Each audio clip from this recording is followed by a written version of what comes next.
I went to the woods because I wished to live deliberately to front only the essential facts of life. These are the words of Henry David Thoreau. He began a quiet experiment on July 4, 1845. This was Independence Day. It seemed a fitting date for a man seeking his own kind of freedom. He moved to the shore of Walden Pond, a small body of water near Concord, Massachusetts. This was not a journey into an unknown wilderness, but a thoughtful step away from the noise of a growing town. The land where he built his new home did not belong to him. It was owned by his friend and mentor, Ralph Waldo Emerson. Emerson was a well-known writer and thinker who encouraged Thoreau's independent spirit. On this patch of woodland, Thoreau constructed a small cabin with his own hands. It was a simple structure, measuring only 10 feet by 15 feet. He used a borrowed axe, mostly recycled materials. This act of building was the first lesson in his experiment. It showed him the satisfaction that comes from creating what you need with your own labor, and how little one truly requires to be sheltered. Thoreau's purpose was not to flee from humanity entirely. He did not seek the life of a true hermit, lost and alone in the deep woods. He wanted to understand what was truly necessary for a good life and what was merely a distraction. By removing the clutter of a conventional existence, earn more money, own more things, follow social expectations without question, he hoped to find a clearer, more honest way to live. He wanted to engage with the world more deeply, not escape it. His stay at Walden Pond would last for 2 years, 2 months, 2 days. In that time, he would watch the seasons turn, the ice form and break on the pond, and the forest creatures go about their lives. He would document his thoughts and observations in a journal. It is a story that begins not with a grand adventure, but with a quiet decision to build a small house and pay attention to the world around him. It was a simple start to a profound journey. A simple, small wooden cabin nestled among trees by the shore of a calm pond. Once settled in his small cabin, Thoreau established a daily routine that was both simple and meaningful. His life was not one of idleness. He worked, but only as much as was necessary to meet his basic needs. He planted a bean field, food philosophical reflection. Tending to his beans taught him about patience, the rhythm of the seasons, the connection between labor and sustenance.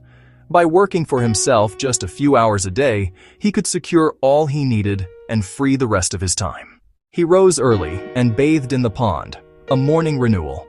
He then walked through the woods, observing the natural world with a keen eye. He watched ants go to war. He listened to whippoorwills at dusk.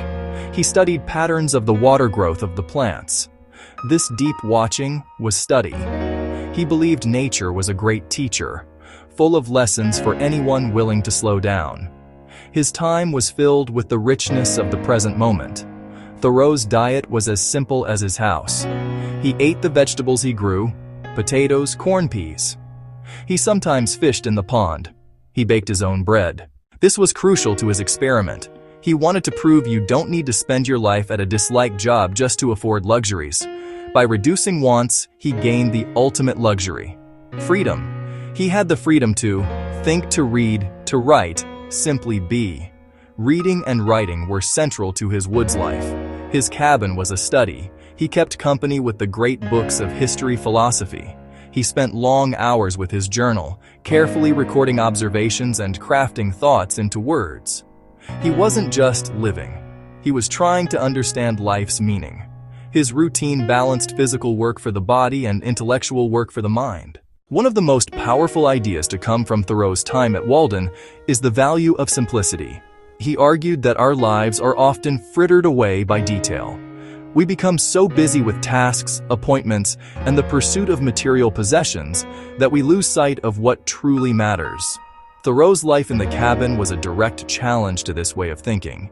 He believed that by simplifying our needs, our food, our shelter, our clothing, we could uncomplicate our lives. This simplicity was not about poverty or deprivation. It was about creating space for joy, thought, and a deeper connection with the world. Nature was Thoreau's greatest teacher.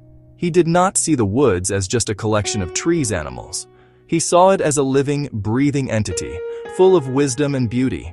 He learned about the flow of time by watching the pond freeze in winter. He saw resilience in the smallest plants pushing through the hard soil. For Thoreau, being in nature was a spiritual practice.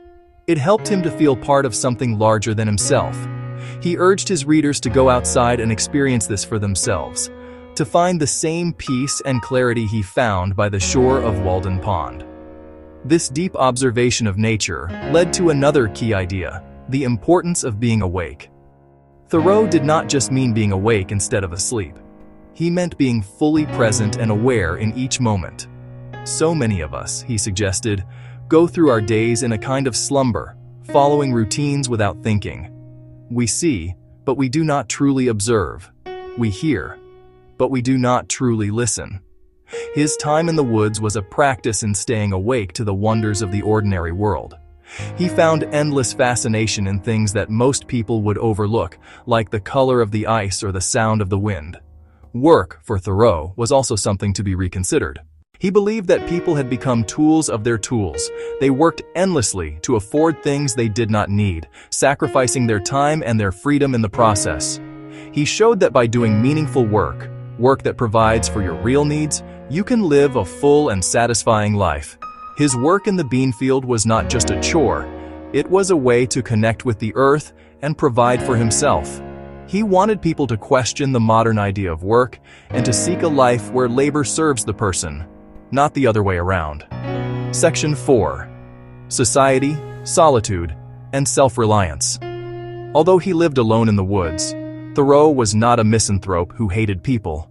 His solitude was a choice, a tool for better understanding himself and the society he had stepped away from. He wrote, "I never found the companion that was so companionable as solitude." In the quiet of his cabin, he could think clearly, free from the constant influence and opinions of others. This solitude allowed him to develop one of his most important ideas: self-reliance. He believed that every person must trust their own conscience and follow their own path, even if it goes against the crowd. However, his cabin was not a fortress. Thoreau welcomed visitors and often had company for dinner conversation. He would walk into Concord almost every day to hear the local news, see his family, see his friends. He was not cut off from society, he was simply engaging with it on his own terms. He wanted to choose when, how he interacted with people, rather than being swept along by social obligations. This balance between solitude and community was essential. It allowed him to reflect on society from a distance, giving him a clearer perspective on its strengths and flaws. During his stay at Walden, Thoreau even spent a night in jail. He refused to pay a poll tax to a government that supported slavery and the Mexican-American War.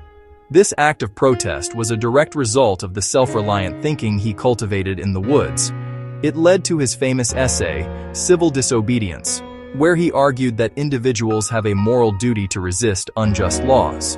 His time at Walden was not just a retreat into nature, it was also a time that strengthened his political convictions, ethical convictions. His quiet life gave him the clarity to take a stand. In the end, Thoreau's experiment was not about rejecting society. He wanted to show that a person could live a simple, thoughtful, independent life without completely abandoning the world of people. He believed that by finding our own inner strength wisdom, we can return to society as better, more conscious individuals. His solitude was a temporary retreat, a place to gather strength insight. It was a journey inward so that he could more meaningfully engage with the world outward. Section 5. A Return to the World. On September 6, 1847, 2 years, 2 months, 2 days, Henry David Thoreau left his cabin at Walden Pond. His experiment was complete. He wrote that he left the woods for as good a reason as he went there. He felt he had several more lives to live and could not spare any more time for that one. He had learned what he set out to learn. He had proved to himself that living a simple, deliberate life was possible and deeply rewarding. It was time to move on and apply those lessons to a new chapter. He moved back into town to the home of his friend, Ralph Waldo Emerson, to work as a handyman and help care for the children. He did not return to a conventional life of quiet desperation. He carried the woods with him. The lesson of simplicity continued to guide him. The lesson of self-reliance continued to guide him. The lesson of deep observation continued to guide him. He had learned to distinguish the essential from the non-essential. He knew that a person's wealth is not measured by the money they have, but by the richness of their experiences and the freedom of their time. The main takeaway from his story is not that we should all go live in cabins in the woods. Thoreau himself said he did not want anyone to follow his exact path. Instead, the message of Walden is a call to examine our own lives. It asks us to question our habits, question our desires, question our definition of success. It encourages us to find our own Walden, a place or a state of mind where we can live more deliberately and authentically. It is a timeless invitation to simplify, to awaken. The story of Thoreau at Walden Pond begins with a man building a small house to find the essential facts of life. It ends with a powerful and enduring message for all of humanity. It challenges each of us to ask ourselves, what do I truly need? How do I want to spend my precious time? What does it mean to live a full and meaningful life? His journey by the pond offers a quiet and steady guide for anyone seeking those answers. I encourage you to take a moment today to consider these questions in your own life. Please click like and subscribe for more great YouTube videos. Thank you.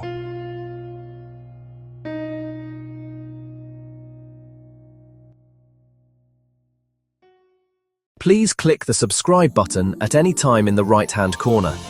Also click the thumbs up icon to like the video. This really helps us to create more great YouTube videos. And also, check the video description for clickable hyperlinks to the best online deals for Robert DJ viewers from the top, reputable, most trusted internet companies. And enjoy exclusive savings anytime as a thank you for your support. We really appreciate you. And stay tuned for a quick preview of those companies and their reduced sales offers and save a ton of money. Transform creativity with Wondershare's AI-powered suite. Filmora, Demo Creator, PDF Element, Recover It, Dr. Phone, eDraw, Selfies AI, Mobile Trans. Edit videos, generate media, repair files, manage PDFs. Start creating now. Links below. Surfshark VPN masks your IP address, making it seem like your traffic is coming from the VPN server's location rather than your actual location. It also encrypts your data before it reaches its destination on the internet, hiding your online activities from your ISP and intrusive third parties. Try Surfshark One today. Perso.AI is an all-in-one AI video platform that brings together AI dubbing, Studio Perso, and interactive SDK in one easy solution. It helps creators, marketers, educators, and businesses scale video content across languages and formats, quickly, affordably, and with high quality. Master any language with Talkpal AI. Get real-time feedback on pronunciation and grammar through interactive conversations, role-play scenarios, debates, and photo descriptions. Over 55 languages supported. Check below in the video description box and click the links to save. Panda Office. All-in-one data recovery. Recover documents, photos from PC, USB, SD, camera. Free preview scan. Recover in 3 steps. Try Panda Office. Tired of killing plants? Click and Grow smart gardens do everything automatically. Just insert pods, set the app, and harvest fresh herbs and vegetables in weeks. No green thumb needed. Click the links below in the video description and get your smart garden today and save big with the trusted links to the Click and Grow website. Flowers Fast is an online flower shop and FTD top member since 1997. We feature same-day flower delivery, discount prices, and FTD flowers delivered across the USA. We understand the value of prompt flower delivery, particularly when it comes to expressing your emotions on special occasions. Thanks to our same-day flower delivery service, you can send lovely flower bouquets to your loved ones. We can help, whether it's for a birthday, anniversary, or just because. Experience the simple convenience of our hassle-free delivery service by placing an online flower order from the comfort of your home or place of business. You can browse through our extensive collection of fresh flowers and select the perfect bouquet for any occasion with just a few clicks.